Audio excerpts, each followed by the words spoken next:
आंगनबाड़ी के विषय में हमने बहुत सारे जानकारी आपको दे रहे हैं और जो कमी है आंगनबाड़ी में वो हम आपको बता रहे हैं और साथ साथ सरकार को भी दिखाना चाहते हैं कि आंगनबाड़ी व्यवस्था में कमी क्या है।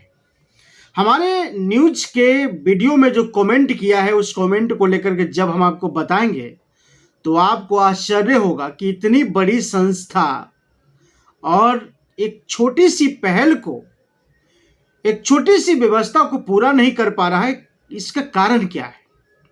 लोगों ने कमेंट किया कि आंगनवाड़ी सेंटर पर नहीं तो शौचालय है और नहीं चापाकल है। अगर शौचालय नहीं है तो जो सेविका है वो, सहायिका है वो, और जो बच्चे हैं वो टॉयलेट के लिए या शौच के लिए कहाँ जाएगा? ये बहुत बड़ी सवाल खड़ा हो रहा है। जब मुझे इस चीज़ की जानकारी मिला तो हमने सोचा कि इस पर सर्वे करना चाहिए और मैंने बहुत सारे आंगनबाड़ी सेंटरों पर गया। मैंने लगभग 100 से ज़्यादा आंगनबाड़ी सेंटरों की सर्वे किया और मैंने पाया कि उसमें से एक भी सेंटर पर ना तो चापाकल है और न ही आंगनबाड़ी सेंटर पर शौचालय है। जब हमने वहाँ की सेविका से और वहाँ के बच्चों और सहायिका से जब बात किया इस विषय पर तो उसने जो कहा, एक दुख भरी कहानी, एक दुख भरी जिंदगी शौचालय के बिना या फिर चापाकल के बिना वो लोग आंगनबाड़ी सेंटर को जो है चलाते हैं।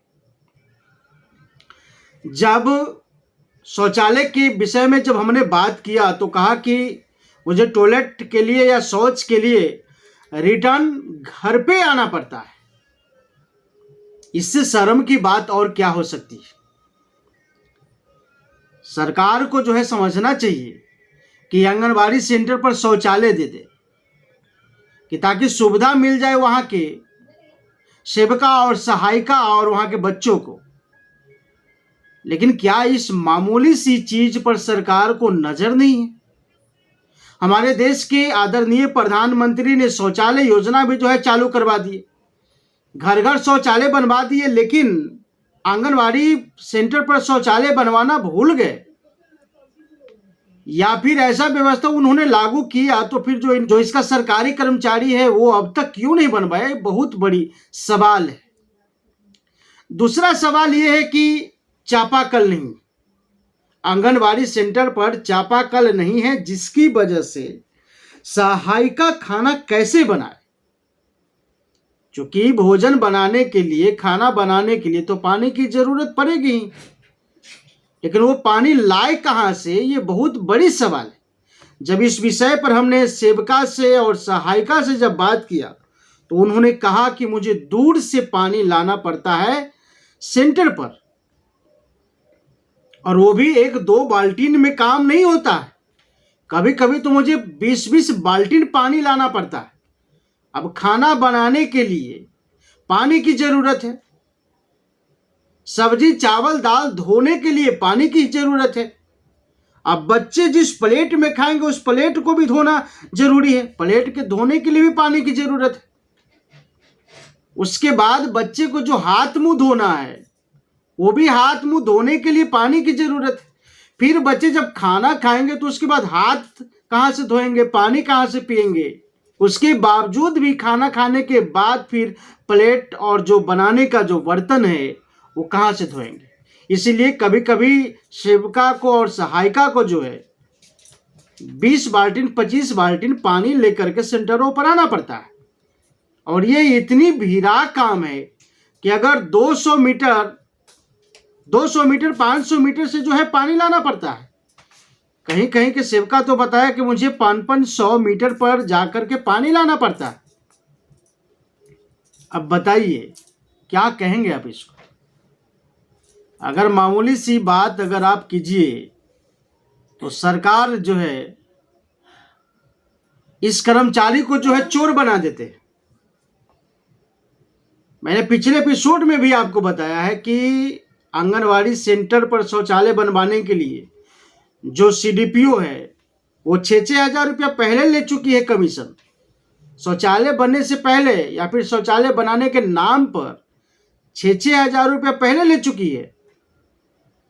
लेकिन ये दो चीज जो हमने देखा है, हमने जाकर के खुद सर्वे किया है। हमने अपनी टीम को भी नहीं भेजा, लेकिन मैं खुद गया। मैं खुद कम से कम 100 आंगनवाड़ी सेंटरों पर जाकर के मैंने देखा है, जांच किया है, सर्वे किया है, लेकिन ना तो चापाकल है और नहीं शौचालय है।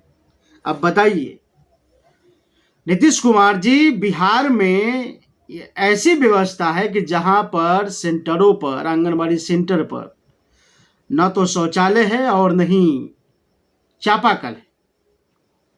ये हमारे आदरणीय प्रधानमंत्री को भी ध्यान देना चाहिए कि ऐसी व्यवस्था उन्हें लागू करना चाहिए। अब तो समझ लीजिए कि अगर एक सहायिका अगर 25 बाल्टीन पानी 500 मीटर से लेकर के आती हैं तो उनका हालात क्या होता होगा, ये समझ लीजिए। बहुत सारे सेंटरों पर तो मुझे ये जानकारी मिला कि पानी नहीं मिल पाने के कारण खाना खाने के बाद बच्चे पानी तक नहीं पीते हैं।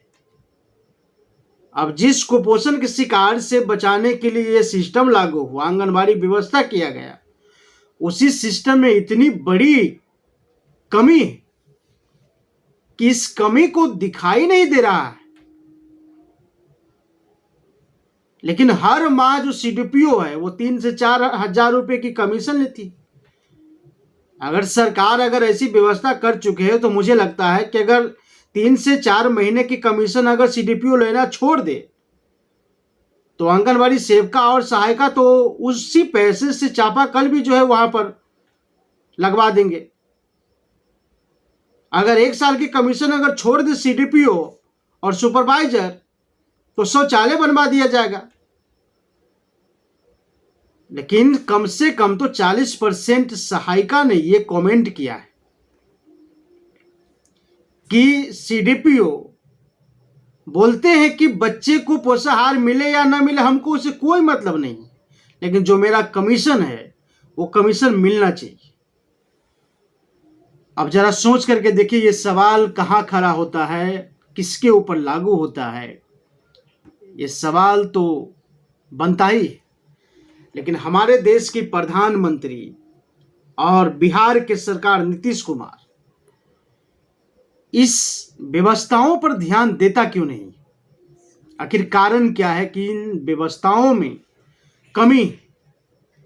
अगर हम सेंटर की बात करें तो कहीं कहीं तो सेंटर भी नहीं, कहीं कहीं तो किराए के मकान में चलता है और सेंटर की इतनी कमी है कि झोपड़ियों में चलता है।